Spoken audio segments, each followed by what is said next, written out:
Scripts interfere with my process, Sean. Let's just shoot 100 of these and see what we get. Yeah.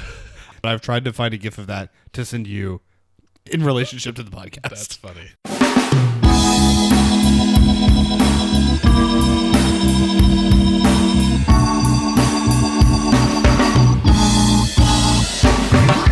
Hey everyone, and welcome to Let's Pod This. My name is Andy Moore, and I'm joined, as I am every week, by Dr. Scott Nelson. Hello, sir. What's up, man? How are you? You know, I'm on the mend. I've had just some sore throat nastiness for like 10 days, which is a lot longer than I usually get the sore throat, but doing better. If only we knew a good doctor that could help with something like that. You know, there's just not that many of them. Lemon juice, honey, whiskey, hot water. My go-to. Yeah, You solid. know? And Cepacol, because I can't have whiskey at work. Right, fair point. Good for you. Nor can I. So this week's episode, this is going to be our second episode this week. This is the second episode this week. Hopefully you listened to our follow-up interview with Fred Durrell and Kimberly Fobbs that we released on Tuesday.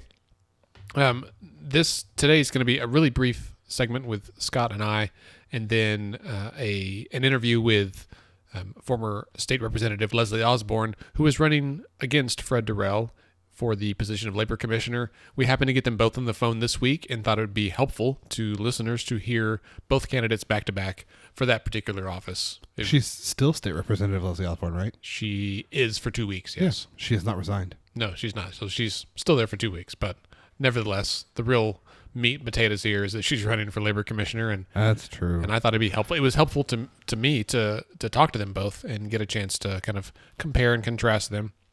So first, though, Scott and I, we were recording this on Wednesday evening. We attended the debate for Congressional District 5. So this is a federal race for an Oklahoma seat between incumbent Steve Russell and Democratic challenger Kendra Horn. I will be fully disclosed that Kendra is a member of the Let's Fix This board, and so you and I both know her personally. I have met Representative Russell on a number of occasions and had a chance to interview him on the radio when I was on the radio a couple of years ago on KOKC. And have you met Representative Russell at all? I've not. I have exchanged social media posts with his office. Oh, yes. Whoever does his social media on occasion. Well, and I have a friend who used to be one of his lead staffers as well. So, I mean, I'd say he seems like a very nice man, I think. Like, I don't, like a nice guy. Well, in the next 10 minutes, let's quickly discuss how the debate went. Scott, what were your takeaways? So I think it was interesting. I think largely it went about how you would expect. Kendra she has pretty significant policy chops. Her background is in, she's a lawyer. She's worked in nonprofits. She's worked in advocacy. She's worked doing, she's been, I think, a lobbyist for like the space industry. Lobbyist is not the nasty word, right? Remember, it's not a nasty word. Right. That's not derogatory. So she's worked in and around Washington, and this is like, she's in this because she's passionate about it, and she's passionate about good policy. Congressman Russell, I think, also, and that came through, I would say, in the debate. Like, I think Sure. that her, kind of her handle on the nitty-gritty of government, I think you could see that. I think Congressman Russell, he, in my opinion, he leaned pretty heavy on his military background, and the skills that he developed as a career soldier, which is fair. He's an Army Ranger. He's an Army Ranger. I think was in the Army for, over 20 years. Was it 23 years? Yeah, I think he retired, yeah. Was a lieutenant colonel. Was part of the unit that captured Saddam Hussein. And, had been in the Army in either Army or ROTC or as an officer since he was 18. So certainly a huge part of his life. And I think he carries a lot of lessons from that into government. Certainly some significant policy differences. I thought that it was noteworthy. A couple of things that I think were noteworthy. So one was that, one of the first questions was, what's the most important duty for a member of Congress? And I think their answers here, while I think both valid, were significantly different. So Kendra said that she, felt like the most important duty of a member of Congress is to serve every one of your constituents, right? Like whether they voted for you or not, if they live in your district, like your job is to work for that person and represent them regardless of race, party, or ethnicity. And you need to be making decisions that are in the best interest of the district, even if it goes against the party. Congressman Russell said that the most important duty of a member of Congress is to support and defend the Constitution. Like that's the oath that you take. And then he spent some time talking about the Bill of Rights as, I think what he would consider one of the more important parts of the Constitution, and that he feels like the most important thing that you do as a Congress person is defending those and preventing government from infringing upon those rights. Mm-hmm. So that was the first difference. The next I think difference, and this was maybe the most stark, one of the more stark contrasts of the evening, was the fourth question of the first round that was talking about what's the most important economic issue that's facing Congress right now. Kendra talked about income inequality, adequate revenue funding the federal government, and then an equitable distribution of that revenue. Congressman Russell kind of picked up on that to talk about, income, equitable distribution sounds a lot like redistribution, which sounds a lot like getting rid of the free market, like just kind of making kind of compared to the socialism. Yeah. And then talked about how he voted for the tax bill. The crowd booed a lot. Well, it was certainly, so this debate was held at City Pres, where we have helped hold some other debates. Let's Fix This was not a partner in this debate for any perception of conflict of interest. Not that anyone's making money off this, but it was put on by Non-Doc and who has been a great partner in previous debates. And I would guess by its proximity to downtown and the districts surrounding that are largely Democratic leaning, there was a decent Republican showing in attendance, but overall I think it was definitely sympathetic to Kendra, and the audience was not representative of the electorate, like as a whole, right? Yeah. No, I would agree. This question, what's the most important economic issue facing the Congress? This was the only time Nancy Pelosi's name came up during the debate, which I thought it was interesting that she made an appearance since, Yeah, it's the same thing. It's like people who have brought up Mary Fallon's name in the gubernatorial race when she's clearly not running. Yeah. It's like, okay, I get comparisons, and, Republicans will bring up Pelosi's name the same way Democrats will bring up Mitch McConnell or whatever happened to Paul Ryan. Is he still? I've not heard his name in a while. Dude, we could have a whole set of This is why we don't do federal politics, right? But that was I think that was a pretty pointed exchange. I think they went back and forth on economics on kind of the most important economic responsibility for quite a while. That was an interesting exchange. It should be said that you should be able. This was streamed on News 9, and I think that you'll be able to go on Facebook and watch the whole debate. And I would strongly encourage you to do that. Yeah, it's only about an hour long.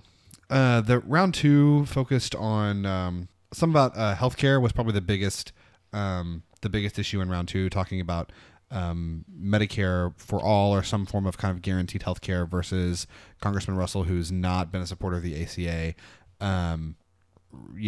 Kendra really arguing for improvement in access through regulating insurance companies and drug companies and kind of holding insurers' feet to the fire in terms of what they have to pay for and what they have to cover and what they can charge, as opposed to Congressman Russell, who really feels like this was interesting. I wasn't real clear on what he was trying to say, because he was talking about choice and then like you should be able to choose and the government shouldn't be choosing for you. But then he used Variety Care in his hometown of Del City as an example, which is Variety Care is a fantastic organization. They take great care of people. They also are like, I don't want to quote a percentage and be wrong, but a huge percent of their funding comes from the federal government. Yes, and it's not enough to provide for all the care they provide to people who don't have insurance. Right. So it was interesting to me that was the example that he chose to focus on. Was the next question about Social Security? Yeah. So, I think both these questions was kind of a meandering answer, somewhat for both candidates, but particularly for Congressman Russell. The answer about Social Security, and I think basically they were trying to get them to say, like, would you privatize it or not? And both of them said no. He kind of said one thing and said, no one's talking about that. But then later said, well, some people are talking about that. And then apparently there's a letter about it that Kendra's campaign immediately shared on Twitter, of course, where he's been at least in one letter in support of it. I don't know the circumstances of that. I haven't looked into it. My highlight of that was that he said, the way we could fix Social Security is for people to go out and basically work, start your own business, and then pay like FICA taxes into Social Security.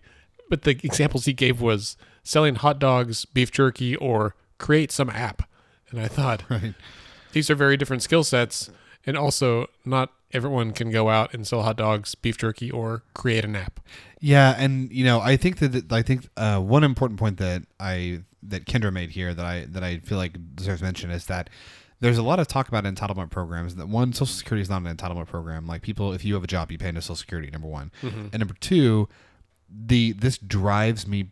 You use the phrase bonkers a lot. This drives me, or you say bananas. Bananas is your other both. There's always money in the banana stand, which would be a more applicable phrase for that. This drives me up the friggin' wall in whatever way you want to put it.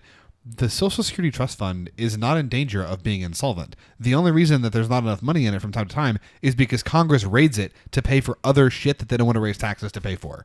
Right. So because they don't have the stones to pay to raise the taxes to pay for stuff they want to do, they take money from the Social Security Trust Fund and they say, oh, well, we have to privatize it because there's not enough money there. Well, if you leave the trust fund alone, there would be more money there. I mean, it's the same problem that most Americans have, right? Like you have a big pile of money sitting in a retirement account, but you want it or need it for something else. You need it to fix your house. You need it to take a vacation. And people raid the retirement plans.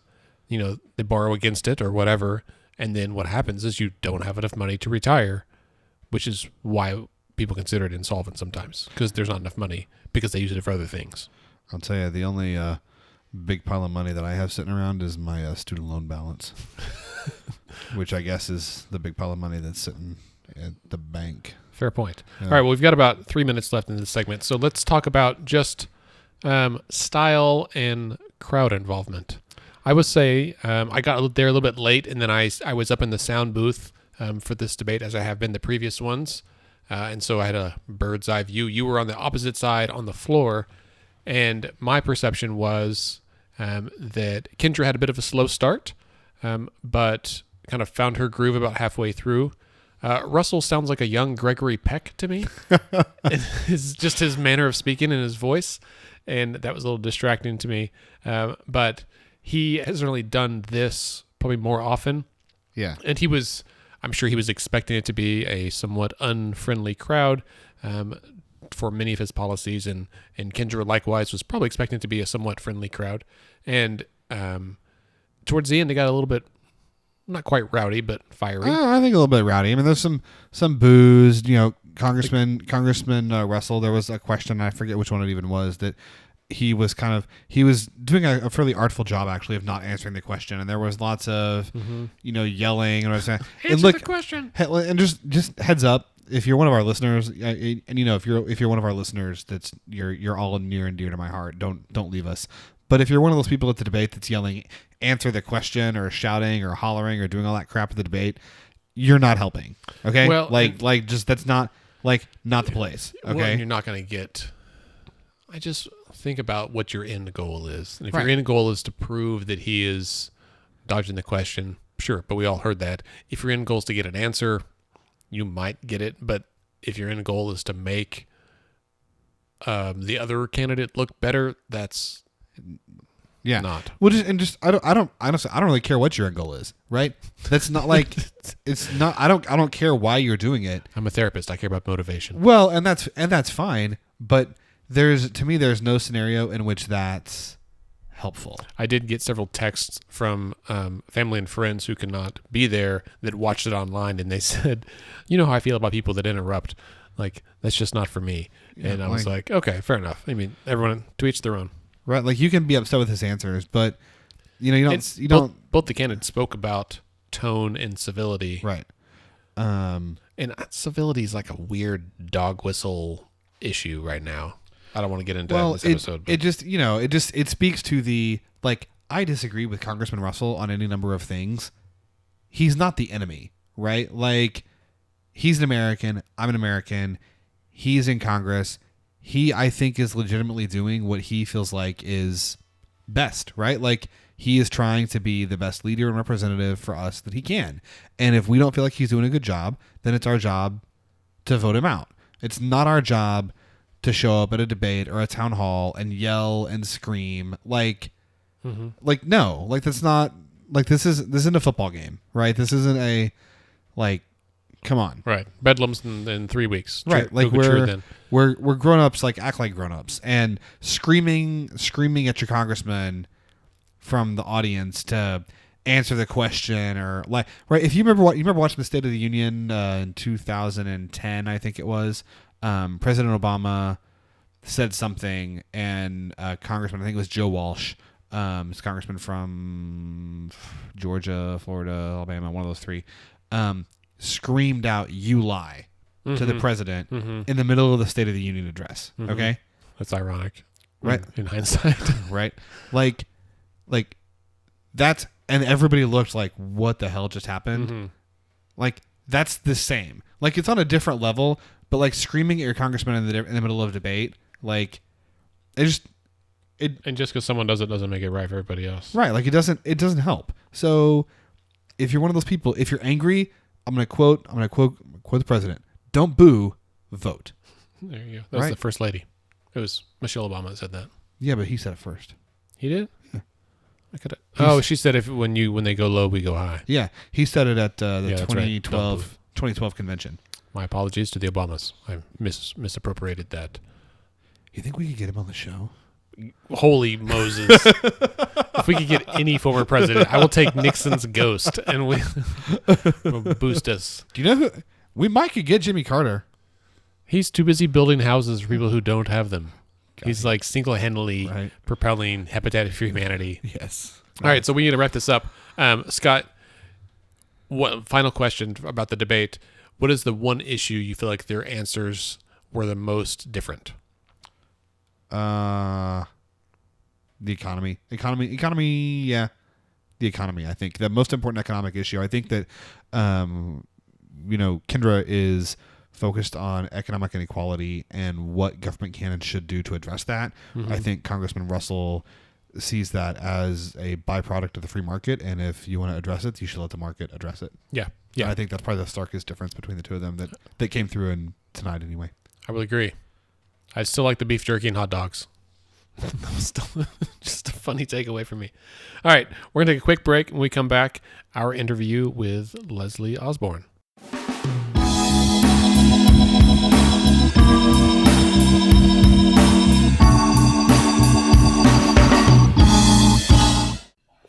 Thanks for making time to chat today.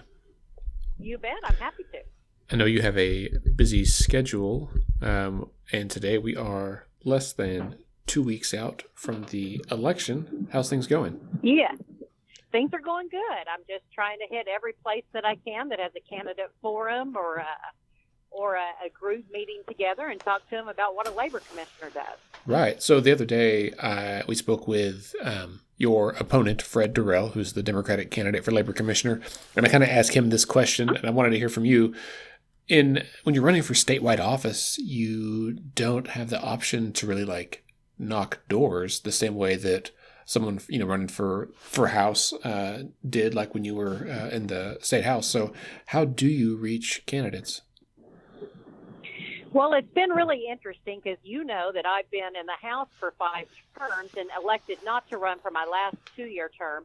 But that being said, I knocked doors and went to every event in my communities, which were Tuttle and Mustang. So this is different. You get onto any websites from the Chamber of Commerce's to Republican clubs to Lions, Kiwanis, any kind of civic groups. And some of them don't want to hear a political message, but you can explain what the Department of Labor does and then talk about the state in general. Because of having been and still being a current state legislator for 2 more weeks, I could talk about that. But then there have been a lot of really great forums, and everything from Non-Doc, had done the debate with the Republican candidates, did one with the Democrats. Yeah. So there really has been a lot of opportunities. For instance, tomorrow I start mid-morning in Bartlesville. I have to be back in the city for one tomorrow afternoon, and in Ponca City tomorrow night. So I have definitely put the miles on the car. Yeah, no kidding. Well, how many miles have you put on this election? Well, I really wish I'd checked. I got a new set of tires about a month ago, and I wish I had thought a year ago, but I have no idea. But I have really packed them on this year. I think over 40,000. Wow, that's a lot of miles. Right, because a lot of days one day I'll drive to the Panhandle, and the next day it's in Southeast Oklahoma. So anywhere you can get in front of a group of people to visit with, that's what I've been doing. Sure. Do you travel by yourself? Do you have campaign staffers that are with you that are helping out? No, on these kind of races, you do if you're governor, maybe lieutenant governor, but these are bare bones kind of races. So all the money that you raise, you're putting into things like push cards and TV ads and things like that. So, no, I have no paid staffers. So I've done most of all the road miles by myself. And when I have a parade or something, I've got a really nice group of friends that'll alternate, that all have their Osborn for Labor Commissioner t-shirts and will go with me sometimes. But the vast majority of the time, I just go by myself. Sure. So while you're out there, shaking hands and kissing babies and doing parades and forums and stuff, I know you have an opportunity to visit with voters kind of on an individual basis, I would assume. What are you hearing from them? What are the issues that they care about most in this election? Well, if you talk generic issues, it's definitely still education. And for being a sitting legislator, I still hear a lot of that. And I'll be totally honest, a lot of what I've been doing is education about what the Department of Labor even does. Mm-hmm. Because most people don't know, and I probably didn't know before I was in the legislature, because you assume that's going to be a lot of union versus non-union issues. But Oklahoma passed right to work on the state ballot, put it into the Constitution before I was ever in service. And because of that, we have a very small wage and hour division that will help people with disputes if they're not being paid like their contracts. But there's very little. Most of what they do are safety programs to keep the workforce across the state safe. And they do a lot of licensure. They're working on licensure reform and workforce development. So it's really different than most people expect. And that's been interesting to get that message out. But still, the number one thing I hear is that we let education go too far, too long, and it was almost too late before we did something. People are still very unhappy about that. That drove out a lot of people to the primaries and the runoff. We had a lot of members of the House that voted against revenue bills for teacher pay raises that were sent home in the primaries. And, will that hold over until the general? I think it will, because people are still talking education, and thank goodness they are. I think it's one of our most important functions of government. Over 50% of the budget, a little over 50%, goes to the three entities, Common Ed, Higher Ed, and Career Tech. And there's a good reason for that, where, number one, somebody has to educate our children. Number two, we want to do a good job of it so that they're trained for the workforce. And number three, we want to make sure that we have jobs there for them when they enter the workforce. So, that's what we should be focusing on. Sure. So I've heard a lot of talk just in the last couple of weeks. I don't even remember where exactly, but forums or reading articles, probably some podcasts about the amount of skilled labor and the gap that there exists between. Right. There's not enough people to go out and fill some of these jobs. Does the Department of Labor have a role with that? And if so, what is it? They didn't used to, but they do now, and I'm really excited about it. So about a year ago, by executive order, the governor tasked the Department of Labor with workforce development. Before, that has been in multiple places. It's been from the Department of Commerce to Higher Ed. I think Department of Labor is the perfect fit because they are boots on the ground, out talking to small, mid-sized, and large business and industry across the state, really on a daily basis, about licenses, about occupational licenses, about safety programs. But while you're there, you're interacting, and most of these groups are saying we're not getting the skilled labor force that we need. And the disconnect is between having siloed agencies, is my belief. So we have a fantastic career tech system. Right. We have a fantastic, all these different things, but it's not necessarily working with the Department of Labor. So what I'm proposing is for Common Education, Joy Hoffmeister, Career Tech, Marcy Mack, and Department of Labor, hopefully myself in a few weeks, to collaborate to move the three agencies into an initiative together where, say for aerospace, for example, we've created these fabulous jobs, but they're having to hire their workforce from out of state. So we will work together to send junior high counselors to education to show them that if they can target the kids that are good in STEM and STEAM classes, that we can actually show those children and their parents a trajectory of where they can go to career tech or to OU or OSU engineering and the types of jobs that are available right here in the state, lucrative jobs with a great future. That way we're keeping our kids here and we're filling the workforce need for the businesses that are here. It's a win-win. Say you started it with something like aerospace and then branch out to all the other areas, manufacturing, all types of places where they're not getting the skilled workforce they need. Let's work on that. So I'm excited about it. Yeah, that sounds really exciting. I think my perception is that some of the disconnect is almost like a stigma that society has created over the last several decades, that the college degree is the gold standard that everyone must have. And when I was in school and in high school and college, everyone said, well, the college degree is the new high school diploma and that everyone has to have that. And by the time I got a master's degree, everyone said a master's is the new high school diploma. And what I have learned is that there's a bunch of folks with degrees that have a mountain of student loan debt and a whole bunch of people that could be plumbers, welders, whatever the skilled trade is, they would make the same amount of money or more without having that student loan debt. And so we as a society are in this pickle between needing those jobs filled and people feeling like they're lesser jobs somehow. Absolutely. And, that also includes a lot of the apprenticeships that we have in the state that work through Career Tech or don't. We have fabulous apprenticeships in electrical, in plumbing, and heating and air. We've got to do things on all those type trades, and we have to make sure we're not being higher ed snobs. Yes, there is absolutely a place for higher education, but there is also a fantastic career tech system here. When we rebranded it from VOTech to Career Tech years ago, I do think that we started people realizing that it had changed. And that skilled workforce, a large portion of it is going through apprenticeship programs in career tech, and we have to push that as well. But you're right, it's a mindset change. But I do think Oklahoma is becoming aware of and starting to morph and realize that. Well, you would hope so. I mean, even things like nursing. I work in healthcare now, but before I didn't really understand the difference between a medical assistant, an LPN, an RN, and kind of all those things. And now that I do, I'm like, oh man, well, there's a huge need for folks that doesn't require a 4-year degree. And absolutely. And a lot of kids can't afford that. Yeah. College debt is overwhelming. Now, I will admit, both of my children graduated from Oklahoma State. I pushed for them to do higher ed. That's what I'd done. But that is not the course for everybody. And a lot of people will graduate with an overwhelming amount of debt and not have a job field that they are trained for that has openings. Right. And that's where we've got to do it. But we've got to do a better job of actually fitting kids to the careers that are here and the place to train them for those careers. And I think that's our biggest opportunity going into this job that I'm excited about. Yeah.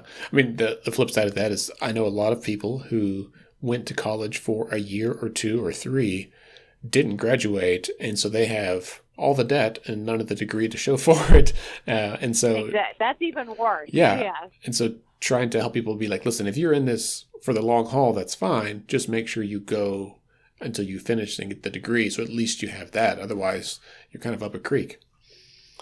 Absolutely. So this week in the news, we saw that the OPEA, the Oklahomans Public Employees Association, which is the trade group for state employees, that they had a press conference because they want to kind of bring the conversation back to a pay raise for state employees. They were kind of tied in with the teacher walkout earlier this year, but they were definitely like not the focus.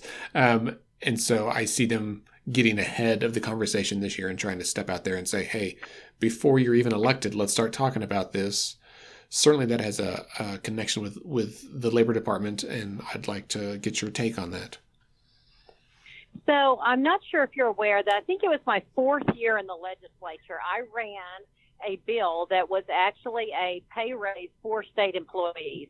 We have a huge turnover rate compared to other states, and that lends to a lot of retraining, inefficiencies in our core services being administered. And the reason is because we pay very low wages. Mm-hmm. The bill that I ran did a remuneration study, which meant that not only did we look at our contiguous states and what they were paying people for the same job in the public sector, but we also looked at what those same professions would be making in the private sector. Mm-hmm. And what we came up with is that most of them were being paid around 60%. Now, that makes it very difficult when they come in. A lot of times it's because they can get that on their resume. They worked for the state for a few years, and then they immediately flock to the private sector. So the time you get a state employee trained, a lot of times they're leaving. That's not working. Mm-hmm. What we had found is if we could bump them to 80 to 85% of private sector pay, it showed that in the very first year, it would pay for itself. And people say, well, how would you do that? Because you're going to have to expend quite a few more dollars up front. Mm-hmm. But it showed that statistically, you would keep the employees, less retraining, less inefficiencies, less people falling through the cracks on their core services. Now, what we did was a 3-year plan. We got the first year done. We hit the lowest hanging fruit, which was some things like correctional officer pay. Mm-hmm. And then we hit our next oil bust, and it went away. Right. Got to start that journey back. And, you know, a lot of times people have this mindset of state employees, oh, that's just mindless drones out doing, you know, there's kind of a persona. No, these are highly skilled people in many cases. We may have high-skilled accountants at the tax commission, and we may have doctors and nurses in the corrections department, and we may, you know, it's all over the state. It's the people that are the engineers building our roads and bridges. If we want to have good core services, we have to compensate the people that are administering them. And that's really just common sense, and I would be advocating for that for my Department of Labor employees as well. You get what you pay for. That's exactly right. I am 100% behind OPEA and looking into an actual, probably a stepped way to get into paying our employees better. Yeah. Well, and I'm curious to see, you know, after the success of the teacher walkout last year, I think public employees might feel emboldened this year to be a little more forthcoming in their action for this. And, you know, if their pay keeps staying flat, I guess decreasing over time, then they've got less incentive to not take action.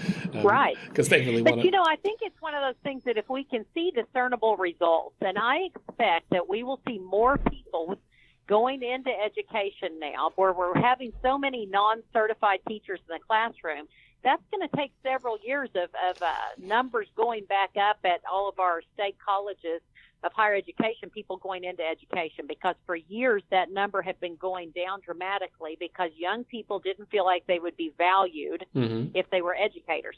That will take several years to rebuild that workforce with what we've done. I think the same thing is that OPEA will need to get that information back out that we had found years ago, updated, that these actual things pay for themselves. That it will show an initial infusion of dollars into state employees, but within the first year, if it pays for itself with less cost of retraining, it's a win-win, because then you're keeping more highly skilled workers where we need them after they're trained. And I think it's going to be that education of it, just like the teachers really got out during the walkout and they educated the citizenry about where we were compared to other states, and it worked. Mm-hmm. Yeah, I think you used the word value there, and I think that is a key word.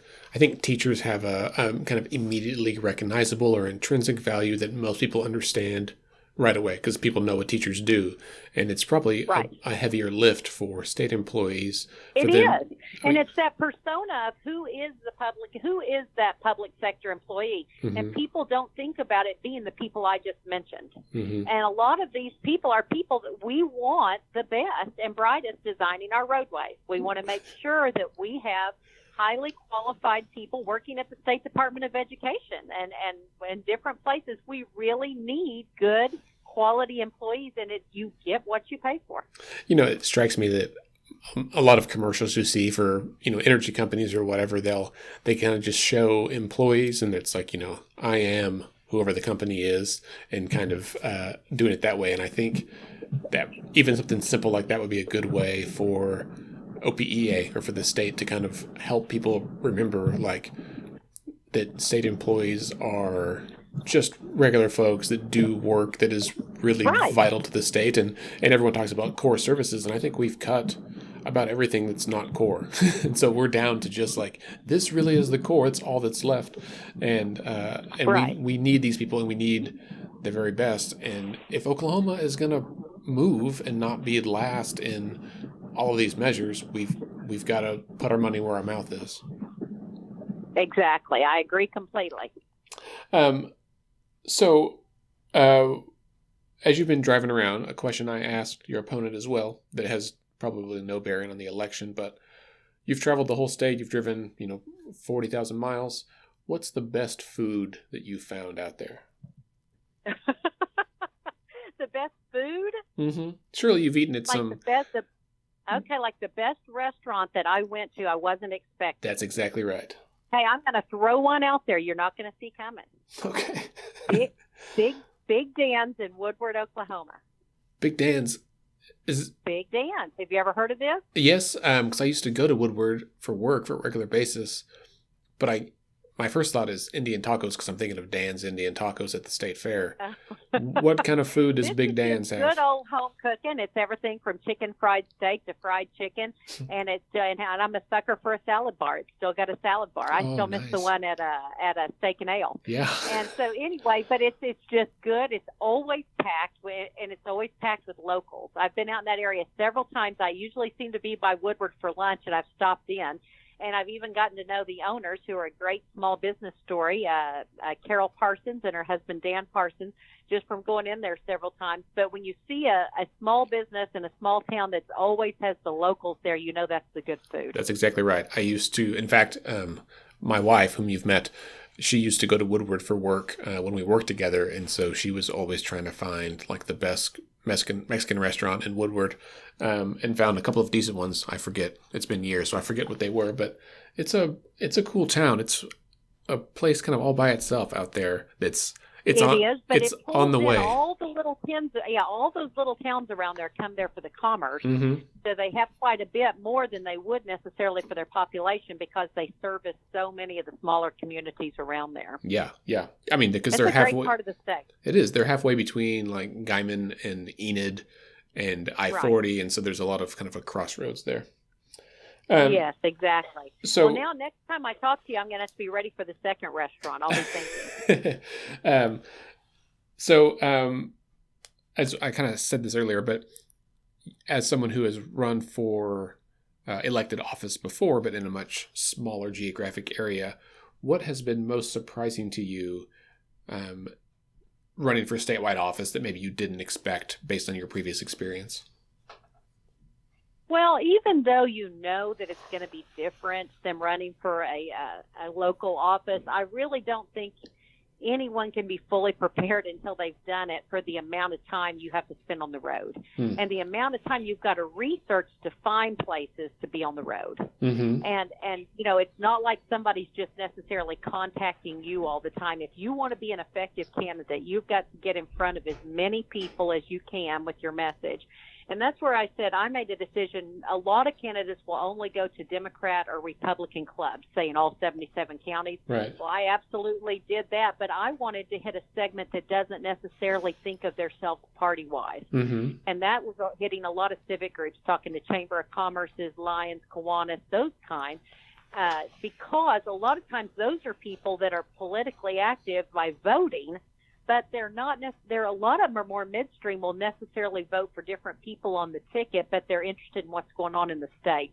Mm-hmm. So that was an interesting, and I just honestly have thoroughly enjoyed it. I, full disclosure, did not grow up in Oklahoma. I moved here at 17, and I'm 55, so I've been here a long time. But I moved here to go to college, so there were a lot of communities that I had driven by on the interstate, from Wynnewood to wherever, Perry, that I've never driven into. So it really has been nice, and no matter what anyone says, there is no better place to live than Oklahoma. Good, friendly people everywhere you live, people that want to make our state a better place, and it's been really encouraging to visit with them. That's true. And similar to you, I moved here when I was 18 to go to college. And when I was in college, I did roofing full time and a lot of roofing sales. I did some installation, but enough to know I don't want to do that for the rest of my life.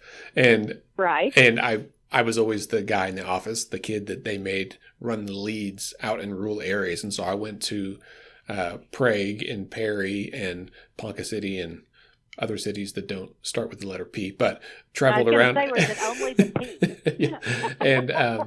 And it was great finding, local restaurants and getting to know the people in those areas, and just kind of getting to know the people of Oklahoma was a fun thing. And I will say, Oklahoma is a great place. It definitely is. Facebook reminded me earlier today that last year, a year ago today, was when Let's Fix This did a little kind of meetup thing out there in your district in Mustang at the library. And so I saw the pictures on Facebook today, and I will thank you again for coming to that. It was a day kind of like this where it was cool, starting to get a little bit rainy, and turnout was not what I had hoped for, but you still came, and I appreciate that. Well, I want to thank you again, because you and I have gotten to know each other, obviously, over the last few years because of Let's Fix This. And if anything has single-handedly changed getting people involved, it was these types of groups like what you and several others have done on getting normal citizens involved in advocating for what they want in state government. I think that was one of the impetuses that actually got the teachers involved. But those kinds of things, instead of just relying on the people that we send to 23rd and Lincoln and Oklahoma City, but instead getting people all across the state activated and involved, has been a great thing, and I appreciate what you've done with that. Well, thank you. I'm excited for the next year. Now that we finished up that marathon 17 months of session, I'm looking forward to 2019, and hopefully we've got some cooler heads will prevail up at 23rd and Lincoln. Agreed. Things are looking up. Right now we have surpluses coming in. The oil and gas economy is doing well.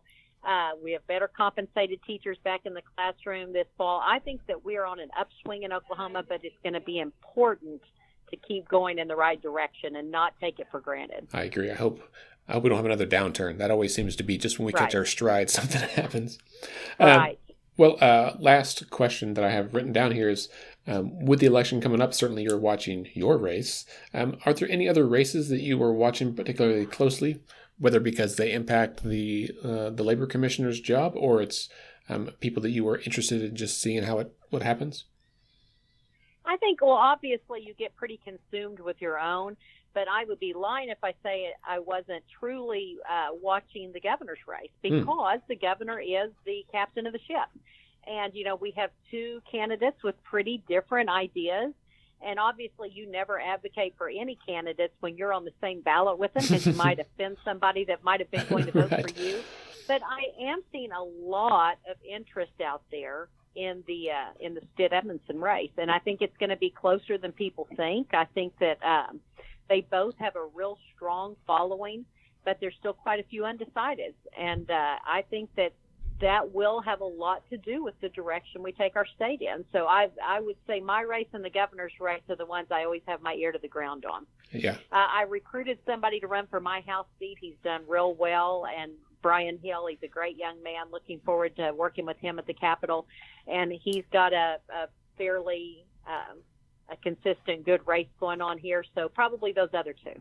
Sure. Sounds good. Yeah, I think my mom's assertion is that the governorship will be won by whomever gets the most support of teachers.